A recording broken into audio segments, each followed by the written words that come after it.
உடல் நோய்க்கும் மனதில் இருக்கின்ற பிரச்சனைக்கும் தொடர்பு உண்டு.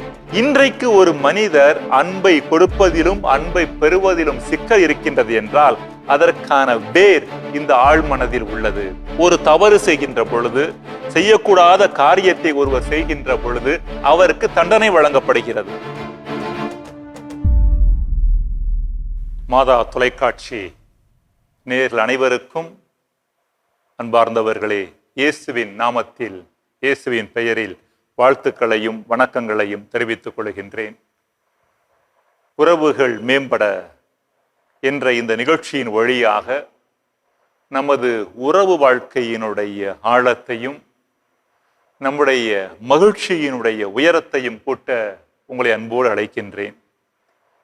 நல்லதொரு உறவு வாழ்விற்கும் வளமான மகிழ்ச்சியான வாழ்விற்கும் தொடர்பு உண்டு. எனவேதான் நமது உறவுகளை மேம்படுத்தும் பொருட்டு அதற்கு தேவையான உளவியல் மற்றும் ஆன்மீக சிந்தனைகளை நாம் இந்த தொடரில் உள்வாங்கிக் கொண்டிருக்கின்றோம். அன்பிற்குரிய சகோதர சகோதரிகளே, இந்த அருமையான வேளையில் உளவியல் சார்ந்த ஒரு சில கருத்துக்களை நாம் சிந்திக்க இருக்கின்றோம். பொதுவாக சிக்மண்ட் ஃப்ராய்ட் என்பவரை நவீன உளவியலின் தந்தை, ஃபாதர் ஆஃப் மாடர்ன் சைக்காலஜி என்று சொல்வதுண்டு. அதற்கு முன்பு உளவியல் இருந்தது. எங்கெல்லாம் மனிதர்கள் தங்களை புரிந்து கொள்ள முயற்சி எடுத்தார்களோ அங்கெல்லாம் உளவியல் இருந்தது.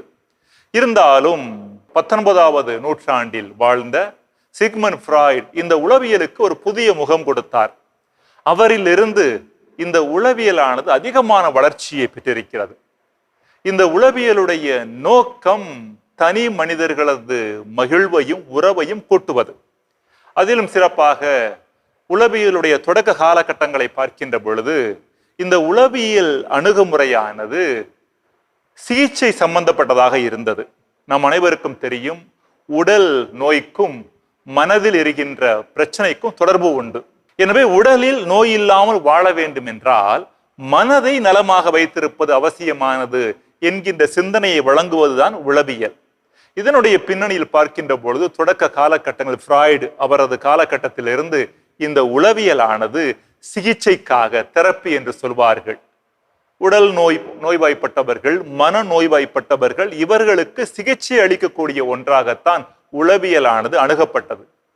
ஆனால் அண்மை காலங்களில் உளவியலுடைய அணுகுமுறையானது முற்றிலும் வேறாக மாறியிருக்கிறது. எவ்வாறு மாறியிருக்கின்றது? வெறுமனே உளவியலுடைய நோக்கம் மனிதர்களுக்கு சிகிச்சை வழங்குவது மட்டுமல்ல, நோயிலிருந்து எவ்வாறு வெளியில் வருவது என்கின்ற சிந்தனையை வழங்குவது மட்டுமல்ல, மாறாக வாழ்வை எவ்வாறு வளமையாக வாழ்வது, வாழ்வை எவ்வாறு சிறப்பாக வாழ்வது, வாழ்வை எவ்வாறு மகிழ்வாக வாழ்வது என்கிற ரீதியில் இன்றைய உளவியலானது முன்னெடுத்து செல்லப்படுகிறது. பாசிட்டிவ் சைக்காலஜி என்று சொல்லப்படுகிற நேர்மறை உளவியல், NLP என்று சொல்லப்படுகிற இந்த நரம்பு சம்பந்தப்பட்ட உளவியல், இவை அனைத்துமே வெறுமனே சிகிச்சைக்காக மட்டுமல்ல, மனிதர்களது நல்வாழ்விற்கு தேவையான காரியங்களை முன்னெடுத்து செல்கின்றன. இதனுடைய பின்னணியில் பார்க்கிற பொழுது நமது உறவு வாழ்வு ஆளப்பட தேவையான சிந்தனைகளை இந்த உளவியல் எவ்வாறு நமக்கு தருகிறது என்று பார்க்கலாம். உறவிற்கான பிரச்சனை என்ன? இந்த உறவு சிக்கல்களுக்கான மூலம் எங்கு இருக்கிறது? என் மகனை அன்பு செய்கிறேன், மகன் திரும்ப அன்பு செய்ய மாட்டேன் என்கிறார். என்னை சுற்றி வாழக்கூடிய நபர்கள் என்னை காயப்படுத்துகிற பொழுது அவர்களை மன்னிக்கின்றேன், அவர்கள் என்னை மன்னிக்க மாட்டேன் என்கிறார்கள்.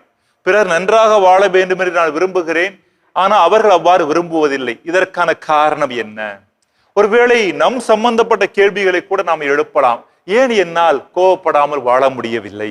ஏன் என்னால் உறவு சிக்கல்களுக்கு மத்தியில் போராடி கொண்டு ஒரு உண்மையான மன நிம்மதி இல்லாமல் வாழ்ந்து கொண்டிருக்கிறேன் போன்ற கேள்விகள் நமக்குள் எழும்பிக் கொண்டே இருக்கின்றன. இதற்கான பதில்களை தேடி அலைவதுதான் இந்த உளவியல் என்று சொல்லப்படுவது. இந்த ஒரு பின்னணியில் பார்க்கிற பொழுது 4 விதமான சிந்தனை போக்குகள், ஆங்கிலத்தில் ஸ்கூல்ஸ் ஆஃப் தாட் என்று சொல்வார்கள், 4 விதமான சிந்தனை போக்குகள் உளவியல் இருப்பதை நாம் பார்க்கின்றோம். முக்கியமாக மனிதர்களாகிய நாம் கேட்கின்ற கேள்விகளுக்கு 4 விதமான பதில்கள் கொடுக்கப்படுகின்றன. முதல் பதில் என்ன? ஃப்ராய்ட் என்பவர் ஆரம்பித்த சைக்கோ அனலிட்டிக்கல் ஸ்கூல் என்று சொல்வார்கள்.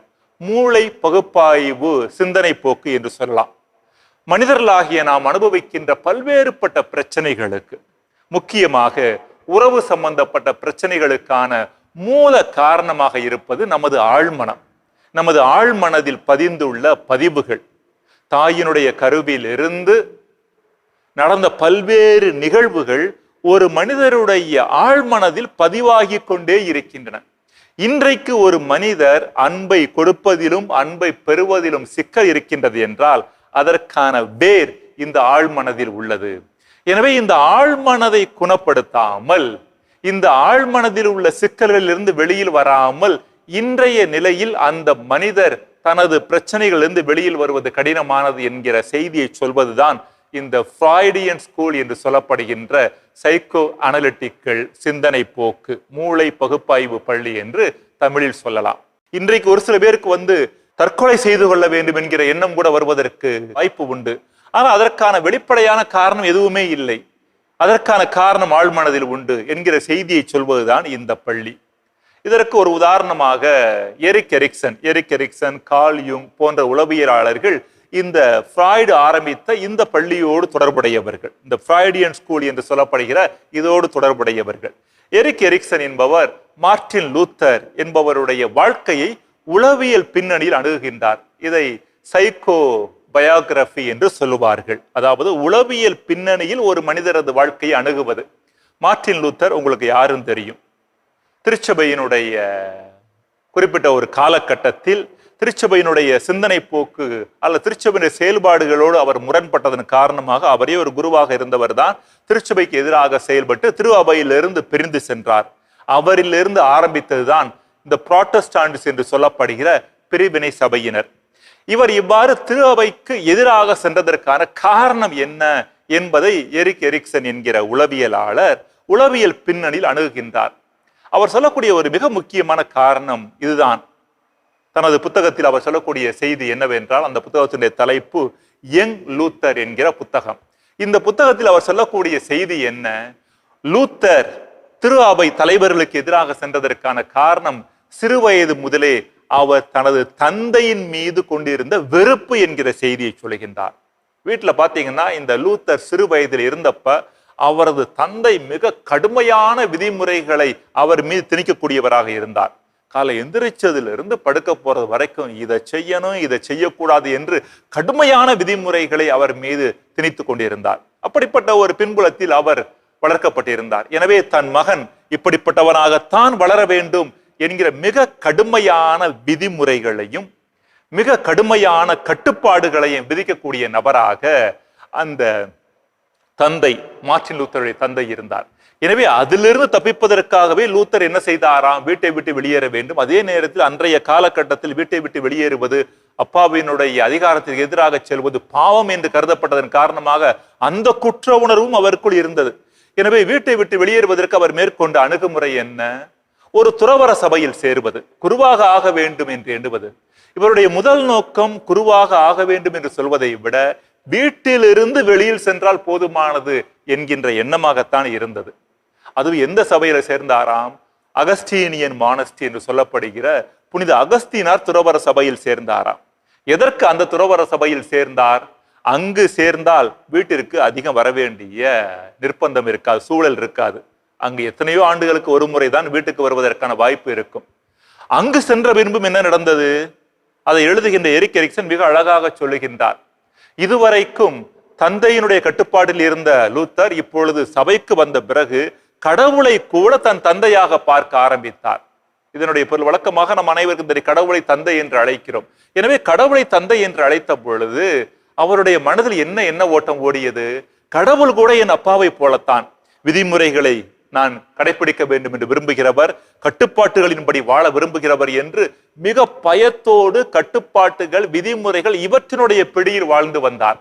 எந்த அளவிற்கு என்றால் அவ்வப்பொழுது மனித பலவீனத்தினால் ஒரு சில பாவங்களை செய்த பொழுது, ஒரு சில குறைகளுக்கு ஆளான பொழுது நிறைய குற்ற உணர்வு இருக்குமாம். காரணம், இந்த கட்டுப்பாடுகளை விரும்புகின்ற கடவுளுக்கு எதிராக நான் போகின்றேனே என்கிற பயமும் குற்ற உணர்வும் அதிகமாக இருந்ததன் காரணமாக அந்த துறவற மடத்தில் குருவாக படித்துக் கொண்டிருக்கின்ற பொழுது தினமும் ஒப்புரவு அருளடையாளத்திற்கு போவாராம்.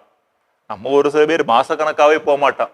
அவர் பாருங்க தினம் பாவ சங்கீர்த்தனம் பண்ணாராம். இதற்கு குற்ற உணர்வின் காரணமாக. இப்படி ஒரு வாழ்க்கை போய்கொண்டு கடவுளை தந்தையினுடைய சாயலில் பார்த்து கடவுள் மீது பயத்தை கொண்டு அவரது கட்டுப்பாடுகளுக்கு பயந்து வாழ்ந்த லூத்தர் குருவானவராக ஆன பின்பு இந்த விவிலியத்தை வாசித்த பொழுது மிக முக்கியமாக புனித பவுலடியார் எழுதிய ரோமையருக்கு எழுதிய திருமுகம், கலாத்தியருக்கு எழுதிய திருமுகம், இவற்றையெல்லாம் வாசித்த பொழுது அங்கு ஒரு வித்தியாசமான கடவுளை பார்த்தார்.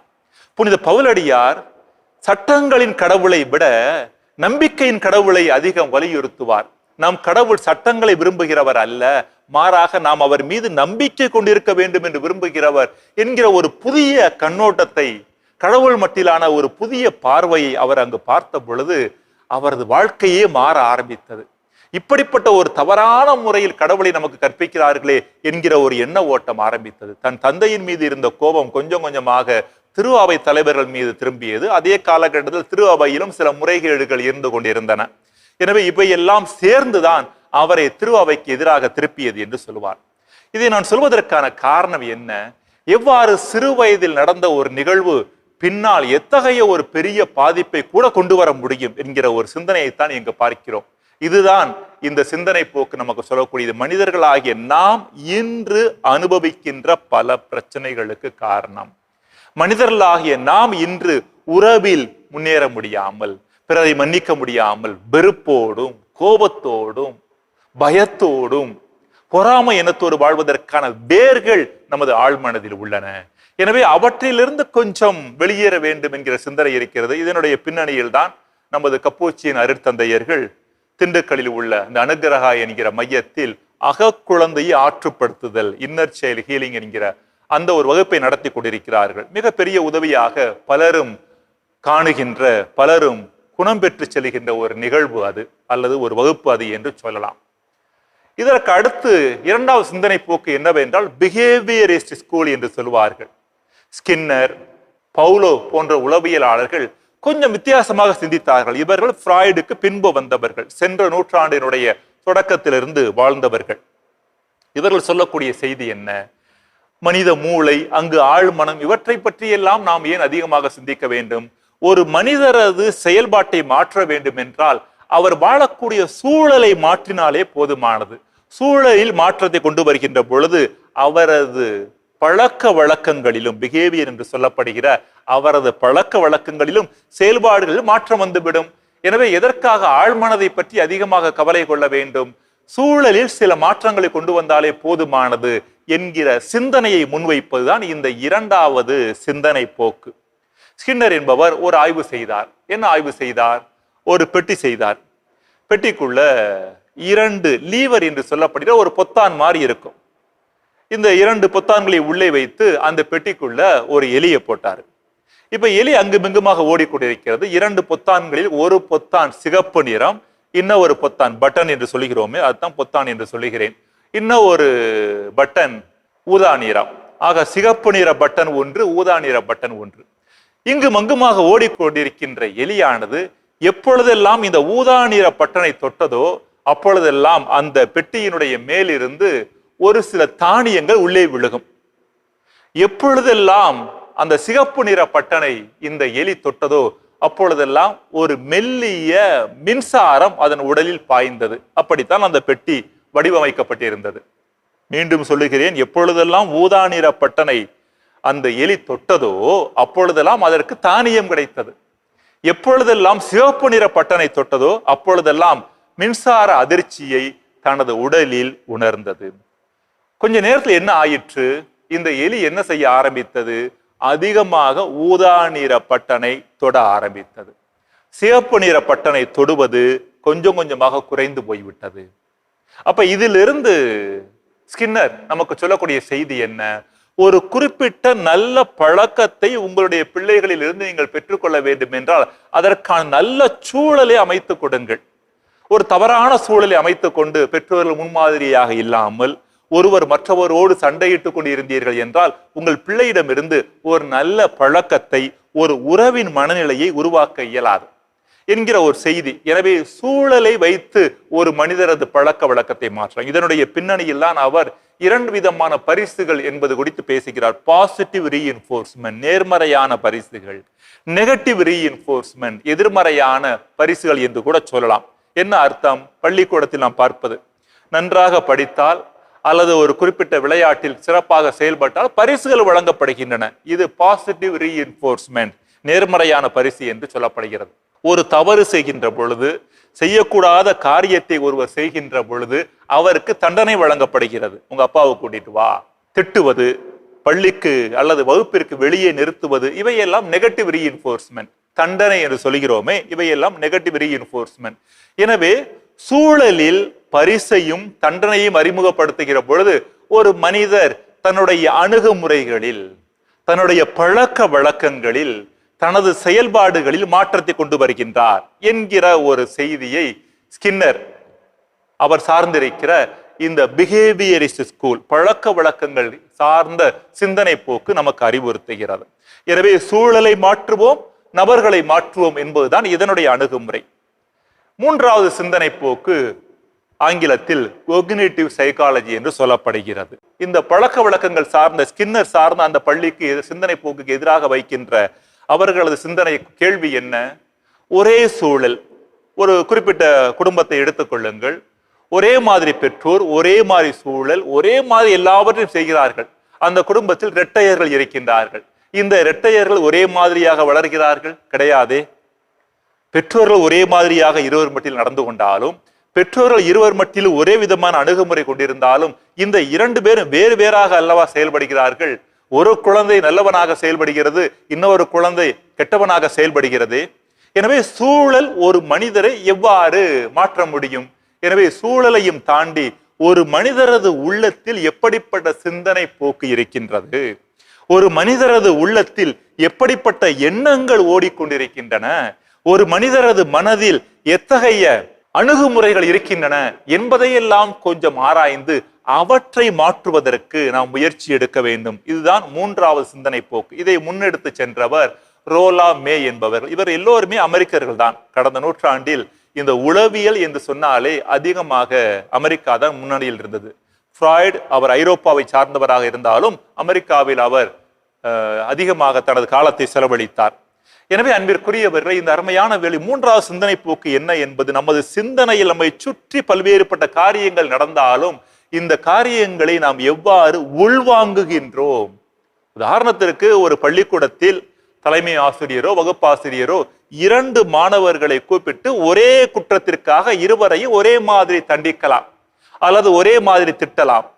இருந்தாலும் இந்த இரண்டு மாணவர்களும் அவர்கள் கொடுக்கப்பட்ட தண்டனையை அல்லது அவர்கள் மட்டில் கொடுக்கப்பட்ட அந்த திட்டுதலை ஒரே மாதிரி எடுத்துக்கொள்வார்களா, ஒரே மாதிரி புரிந்து கொள்வார்களா என்றால் அவர்களது சிந்தனையை பொறுத்தது. ஒரு மாணவன் நினைக்கலாம், தலைமை ஆசிரியருக்கு என்னை பிடிக்கவே இல்லை, என்னை பிடிக்காதன் காரணமாகத்தான் இவ்வாறு என்னை திட்டுகிறார் என்று சொல்லலாம். இன்னொரு மாணவனோ, தலைமை ஆசிரியர் நான் நன்றாக வாழ வேண்டும் என்று விரும்புகின்றார், எனது பிரச்சனைகளில் இருந்து, குற்றம் குறைகளில் இருந்து நான் வெளியில் வந்து ஒரு முதிர்ச்சியான மனிதராக வாழ வேண்டும் என்று விரும்புகின்றார், எனவேதான் என்னை திட்டுகின்றார் என்று புரிந்து கொள்ளலாம். எனவே சூழல் ஒன்றாக இருந்தாலும் அந்த சூழலை உள்வாங்குகிற தன்மை, அந்த சூழலை தன்வயப்படுத்துகிற தன்மையானது நபர்களுக்கிடையே மாறுகிறது. எனவே இந்த மூன்றாவது சிந்தனை போக்கு சொல்லக்கூடிய செய்தி என்னவென்றால், நம்முடைய எண்ணத்தில் கவனம் செலுத்த வேண்டும். நம்முடைய மனதில் நாம் கொஞ்சம் ஆழமாக பயணித்து நமக்குள் எப்படிப்பட்ட மனநிலை இருக்கிறது என்பது குறித்து தெளிவு இருக்க வேண்டும் என்று சொல்லுகிறார். நான்காவது பள்ளி ஹியூமனிஸ்டிக் சைக்காலஜி என்று சொல்வார்கள். ஆபிரகாம் மாஸ்லோ, கார்ல் ரோஜர்ஸ் போன்ற உளவியலாளர்கள் அவர்கள் முன்னெடுத்த சிந்தனை போக்கு. அவர்களது சிந்தனை என்ன? மனிதர்களை வெறுமனே வந்து உளவியல் ரீதியாக மூளை தொடர்பான பின்னணியில் மட்டும் பார்க்காமல் அல்லது சூழல் தொடர்பான பின்னணியில் மட்டும் பார்க்காமல், வெறுமனே சிந்தனை தொடர்பான பின்னணியில் மட்டும் அவர்களை பார்க்காமல் ஒட்டுமொத்த மனிதர்களாக, முழு மனிதர்களாக அவர்களை பார்க்க வேண்டும். எனவே இந்த முழு மனிதர்களாக பார்த்து எல்லாவற்றில் இருக்கிற நல்லவற்றை பெற்றுக்கொள்ள வேண்டும் என்பதுதான் அவர்களது அணுகுமுறை. அன்பிற்குரியவர்களே, இவ்வாறு 4 விதமான அணுகுமுறை தான். These are the major schools in psychology என்று சொல்வார்கள். உளவியலில் 4 மிக முக்கியமான சிந்தனை போக்குகள். இப்ப நம்மகிட்ட ஒரு கேள்வி எழலாம்.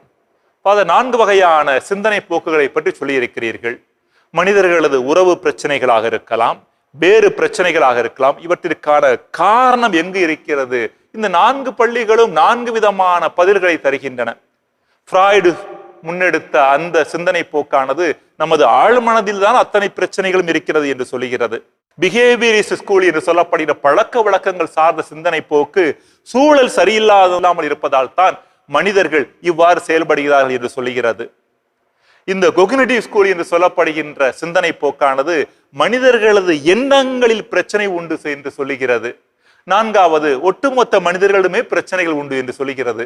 உண்மையில் இந்த நான்கில் எது சரியானது என்கிற கேள்வி எழுப்பினீர்கள் என்றால் அன்பிற்குரியவர்களே, நான்கிலும் பிரச்சனைகள் உண்டு அல்லது நான்கிலும் நல்லது உண்டு. இந்த நான்கு பள்ளிகளையும் சிந்தனை போக்குகளையும் ஒருங்கிணைத்து எடுத்துச் செல்வதால் இன்றைய பல உளவியலாளர்கள் நமக்கு சொல்லக்கூடிய செய்தி அதுதான் சரியான அணுகுமுறையாக இருக்கும். சில வேளைகளில் நமது பிரச்சனைகளுக்கான வேர் நமது ஆழ்மனதில் இருக்கலாம். எனவே ஆழ்மனதை கொஞ்சம் குணமாக்கி அதிலிருந்து வெளியில் வருவதற்கு முயற்சி எடுப்பது மிக அவசியமானது. சில நேரங்களில் சூழல் சரியில்லாமல் இருக்கலாம். பெற்றோர்கள் எப்பொழுதுமே சண்டை போட்டுக் கொண்டு இருந்தார்கள் என்றால் இவ்வாறு பிள்ளைகள் அன்போடு வளர்வார்கள். எனக்கு தெரியும் எத்தனையோ பிள்ளைகள் உறவு என்றாலே வெறுப்போடு இருக்கிறார்கள். காரணம் என்னவென்று கேட்கின்ற பொழுது எனது பெற்றோர்கள் எப்பொழுதுமே சண்டையிட்டுக் கொண்டிருக்கிறார்கள் என்கிற பதிலை தருகின்றார்கள். ஆக சூழல் சரியில்லாதன் காரணமாக அவர்களது வாழ்க்கை போக்கை மாறிவிடுகிறது. எனவே இந்த நாளில் அன்பிற்குரியவர்களை ஒரு சில தெளிவுகளை நாம் பெற்றுக்கொள்வது மிக அவசியமானது. நமது வாழ்க்கையினுடைய பிரச்சனைகளுக்கான வேறு பிரச்சனைகள் இருக்கிறதே என்று சொல்லிக்கொண்டு புலம்பிக் கொண்டே இருப்பது எந்த பிரச்சனையும் தீர்க்காது. பல நேரங்களில் என்னிடம் இந்த பிரச்சனை இருக்கிறது என்று பிரச்சனையை பற்றி மீண்டும் மீண்டும் சொல்லிக்கொண்டு பிரச்சனை இருக்கிறதே என்று புலம்பிக் கொண்டே இருக்கிற நபர்கள் பலர் உண்டு. ஆனால் இந்த பிரச்சனையிலிருந்து வெளியில் வருவதற்கு நான் என்ன செய்ய வேண்டும், இந்த சிக்கலிலிருந்து வெளியில் வருவதற்கு நான் சரியான முயற்சிகள் எவ்வாறு எடுக்க வேண்டும் என்பது குறித்த தெளிவு நம்மிடம் இருப்பது அவசியமானது. மிக முக்கியமாக ஒரு சில குடும்பங்களில் பிள்ளைகள் சரியாக வளர்வதில்லை. பிள்ளைகளுக்கு நாங்கள் தேவையானதெல்லாம் கொடுக்கிறோம். மிக முக்கியமாக இந்த சூழலை பற்றி சொன்னேன் பார்த்தீங்கன்னா, சரியான சூழலை அமைத்து கொடுக்கிற பொழுது பிள்ளைகள் சரியான முறையில் வளர்வார்கள். இதை சில பேர் தவறாக புரிந்து கொள்வதற்கான வாய்ப்பு இருக்கு. சில பெற்றோர்கள் சொல்கிறார்கள், என் பிள்ளை கேட்கறதெல்லாம் கொடுக்கிறேன் ஃபாதர், ஆனா என் பிள்ளை அடம் பிடிக்கிற பிள்ளையா வளருது, என் பிள்ளை ஒரு அன்பு செய்யக்கூடிய பிள்ளையாக வளரவில்லையே, வளர வளர அந்த பிள்ளையினுடைய போக்கே சரியில்லையே என்று சொன்னால் இது சரியான சூழல் அல்ல என்பதை புரிந்து கொள்ள வேண்டும். சரியான சூழல் என்பது அதிகமாக அன்பை கொடுப்பது. ஒருத்தர் ரொம்ப அழகா சொன்னாரு, பிள்ளைகளை நல்ல முறையில் வளர்த்தவர் சொன்னார், உங்க பிள்ளைகளுக்கு அன்பை அதிகமாக கொடுங்கள், பொருளை குறைவாக கொடுங்கள் என்று சொன்னார். ஆனா இன்னைக்கு பல பெற்றோர்கள் செய்யக்கூடிய காரியம் என்னவென்றால் பொருளை அதிகமாக கொடுப்பது, அன்பை குறைவாக கொடுப்பது. நம்ம சொல்லலாம், நாங்க பொருளை கொடுக்கிறதே அன்பினுடைய வெளிப்பாடு தானே. கிடையாது. குழந்தைகளை பொறுத்தளவில் அன்பு என்பது பொருளோடு தொடர்புடையது அல்ல. அன்பு என்பது நேரத்தோடு தொடர்புடையது. நீங்க எவ்வளவு நேரம் உங்க பிள்ளையோட செலவழிக்கிறீங்க? தொலைக்காட்சியோடு அதிக நேரம் செலவழிக்கிறோமா, அல்லது அலைபேசியோடு நேரம் செலவழிக்கிறோமா, பிள்ளைகளோடு நேரம் செலவழிக்கிறோமா? சிந்தித்து பார்க்க வேண்டும். பிள்ளைகளை பொறுத்தளவில் நீங்க அதிக நேரம் செலவழித்தீர்கள் என்றால் அதிகமாக அன்பு செய்கிறீர்கள் என்ற அர்த்தம். அதிகமான அன்பை கொடுத்து குறைவான பொருளை கொடுத்தோம் என்றால் அவர்களது அணுகுமுறையில் மாற்றம் ஏற்படும், அன்பில் மாற்றம் ஏற்படும். எனவே அன்பிற்குரியவர்களே, நம் வாழ்க்கையை கொஞ்சம் சீர்தூக்கி பார்ப்போம். ஏன் உறவு பிரச்சனைகளுக்கான வேர் எங்கிருக்கிறது? ஆழ்மனதில் இருந்தது என்றால் அதிலிருந்து குணம் பெறுவதற்கு முயற்சி எடுப்போம். குடும்பத்தில் சூழல் சரியில்லைனா சூழலை மாற்றுவதற்கான முயற்சிகளை மேற்கொள்வோம். அன்பின் சூழலை உருவாக்குவோம். சிந்தனை போக்கில் பிரச்சனை இருந்தது என்றால் அந்த சிந்தனையை செம்மைப்படுத்துவதற்கான முயற்சிகளை மேற்கொள்வோம். இதுவே சரியான அணுகுமுறையாக இருக்கும். அப்படிப்பட்ட அணுகுமுறைகள் வழியாக உறவுகளை மேம்படுத்தி வாழ இறைவன் நம் அனைவரையும் ஆசீர்வதிப்பாராக. உங்கள் அனைவருக்கும் என் மனமார்ந்த நன்றிகளை தெரிவித்துக் கொள்கின்றேன். உணர்வுகளை கையாள்வதற்கும் உறவுகளை கையாள்வதற்கும் இடையே நெருங்கிய தொடர்பு உண்டு. நாம் விரும்புவதை அடைவதற்கு கோபம் தேவைப்படுகிறது. மற்ற நபர்களை விட முன்னேறி செல்ல வேண்டும் என்கிற உணர்வை தருவதற்கு இந்த உடலானது பொறாமையை உருவாக்குகிறது.